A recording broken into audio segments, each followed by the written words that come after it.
balita na ikay mawiwili. Mga nagbabagang kamao, mga So mga par, matapos nga po ang naging bakbakan ng dalawang featherweight fighter sa pagitan ng Meksikano na si Rafael Espinosa kalaban ng WBO World Champion na si Robeisy Ramirez, kung saan mga idol, unang round pa lang ng laban, medyo nahirapan na kaagad ang kampiyon na pasukin ng kanyang challenger dahil sa sobrang haba at tangkad nito kumpara sa kanya, kung saan matindi ang bakbakan mga idol hanggang sa round 7 ng laban. Pero pagdating ng round 8 mga idol, nakascore po ng knockdown ng Cuban boxer, pero lumaban pa rin ng Meksikano mga idol hanggang sa ginulat nito ang lahat sa last round nang pinabagsak nito si Ramirez sa lona. At yun nga mga idol, pagdating sa scorecards ng mga judges, lumamang pa po ang Meksikano sa puntusan. Panalo po siya via majority decision at nagaw nito ang WBO title ni Ramirez. Kinikilala ito ngayon mga idol na biggest upset ang laban. Heavy favorite kasi mga idol itong si Ramirez. Sa katunayan nito mga idol, sira ang plano ni Bob Arum na itapat si Ramirez sa Japanese monster Naoya Inoue sa bakbakan sa 2024.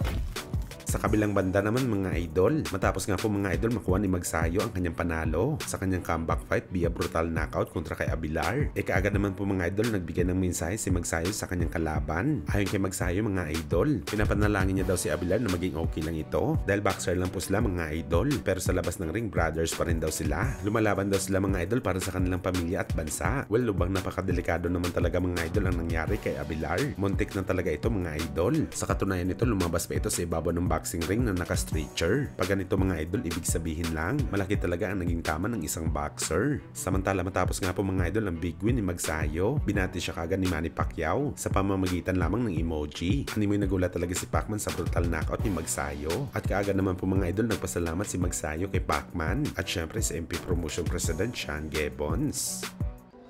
Third round. Wow. The attack and the knockdown happens early in the third. That was a tremendous combination. There must have been 5 punches there. And Magsayo knocks down Abelar, who just shakes his head, tries to crack his neck.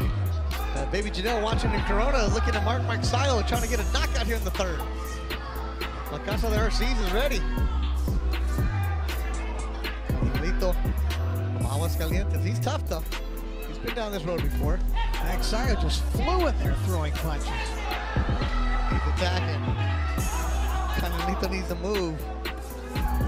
Not eat punches like he is right now.